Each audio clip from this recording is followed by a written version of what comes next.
Hadley's Hope. C'était censé être la vitrine de la Weyland-Yutani.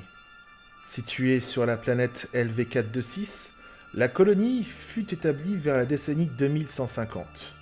Les premiers colons commencèrent à s'y installer très rapidement et ces derniers étaient triés avec le plus grand choix. Des familles forcément, mais avec des talents bien divers. Mineurs, ingénieurs, médecins, techniciens, scientifiques, tout pour maintenir la tentative d'installation à flot. Et c'est ainsi que le 1er mars 2173, la colonie célébrera sa première naissance, Rebecca Jordan, surnommée Newt. L'ironie de l'histoire, c'est que la jeune fille sera la première à naître, mais aussi la dernière à survivre. Car vous le savez bien, l'histoire de cette colonie est l'une des plus funestes et l'une des plus terribles de l'univers d'Alien.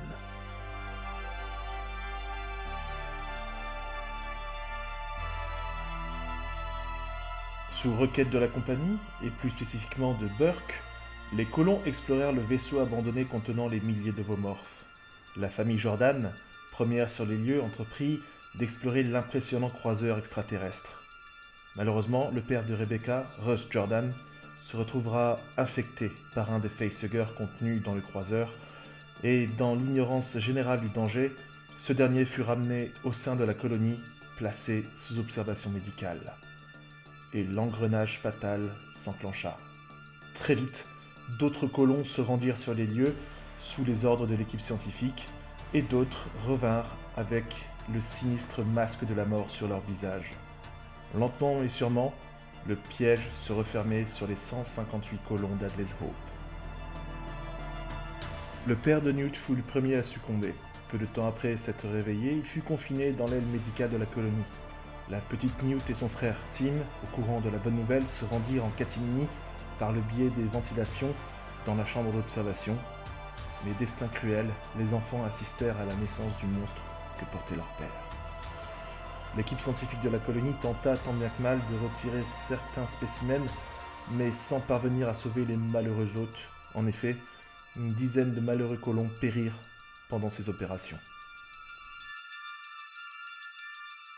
Très rapidement cependant, après la mort de Russ Jordan, l'escouade de Marines affectée à Hadley's Hope et menée par le capitaine Beckett lança les recherches pour neutraliser le Chestburster en liberté dans les sous-sols de l'aile médicale. Entendant l'écho d'un appel à l'aide, les Marines se rendirent dans la blanchisserie pour découvrir 3 corps déchiquetés, ainsi que le Chestburster, devenu adulte.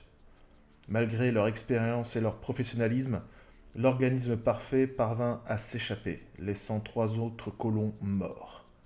Les Marines réclamèrent par la suite un renforcement de la sécurité autour des colons infectés. La situation se dégradait lentement et les Marines n'étaient pas au bout de leur peine. 5 autres Chestbursters échappèrent à la vigilance des colons. Au total, 15 colons étaient infectés ou morts. Quelques jours plus tard, les Marines parvinrent à abattre un des xénomorphes au prix d'un des leurs. Plus les jours passaient, plus le nombre d'infectés grandissait. Les scientifiques tentaient malgré tout de retirer les facehuggers par le biais de nitrogène liquide, sans succès. Et l'aile médicale se retrouvera finalement envahie par 2 monstres. Le médecin Hidalgo parviendra néanmoins à contacter les autres membres de la colonie pour les en informer, avant que les communications ne soient totalement rompues. Au même moment, le responsable de la colonie, Al Simpson, sentant la menace de plus en plus imminente, décréta que les colons restants devraient s'abriter dans l'entrepôt D, considérant ce choix comme offrant les meilleures garanties en termes de sécurité et de défense contre les xénomorphes.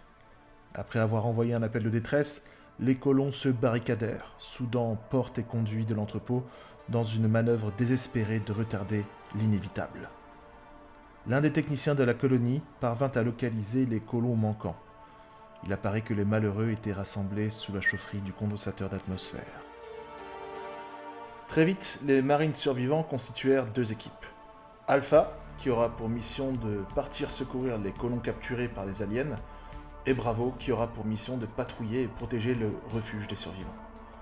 Bientôt cependant, les xénomorphes remontèrent leurs traces et plusieurs escarmouches éclatèrent et de précieux Marines tombèrent sous les griffes des aliens.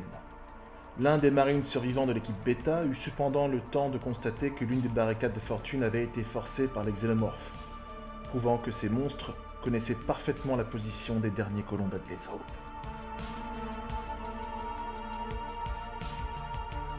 Au même moment, l'équipe Alpha est parvenue à découvrir le nid des aliens sans se faire repérer. L'acte de miséricorde d'un des Marines, cependant, sur un des malheureux colons prisonniers, dévoilera leur position et l'équipe tout entière se retrouvera prise au piège dans la gueule du loup.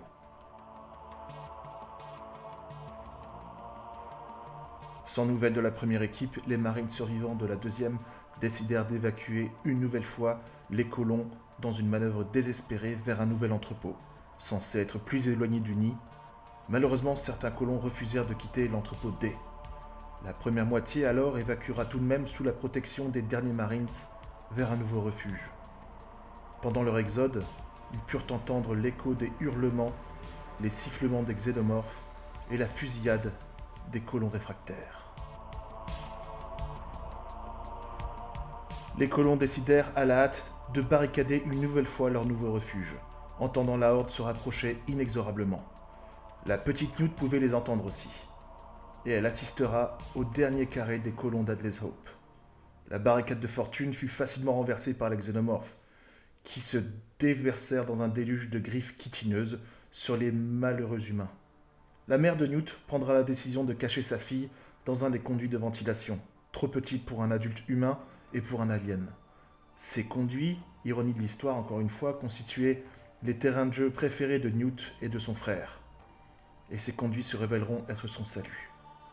La mère de Newt fit ses adieux à ses enfants devant le carnage imminent, mais son fils, dans un élan de courage, agrippa un revolver et ouvrit le feu sur l'un des aliens approchant, pour lui-même finir couvert d'acide, qui le tuera sur place. La petite Newt n'eut pas le choix. Elle prit la fuite dans les conduits, ces derniers portant l'écho du massacre qui s'est déroulé derrière elle. Seule survivante de la colonie, elle aura à patienter 6 longues semaines avant de recroiser un être humain.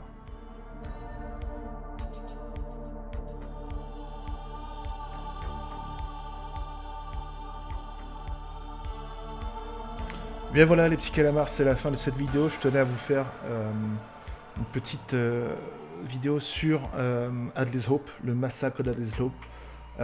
Si vous voulez approfondir tout ça, alors The River of Pain, le livre audio qui est vraiment extraordinaire, qui retrace en fait toute la chronologie des événements. Ce que j'ai fait, c'est juste résumer de manière très grossière, et j'espère que cela vous aura donné envie de creuser le sujet. Donc foncez, arrêtez cette vidéo tout de suite et foncez découvrir River of Pain, qui est juste génial. C'est un putain de livre audio que vous pouvez trouver sur toutes les bonnes plateformes, qu'elles soient légales ou non. Et en attendant, eh bien, merci de votre fidélité, et on se retrouvera pour de prochaines vidéos. N'hésitez pas aussi, commenter, liker, partager, tout ça, vous connaissez la chanson. Et à très bientôt les calamars, et bonne rentrée à ceux qui rentrent. Bisous.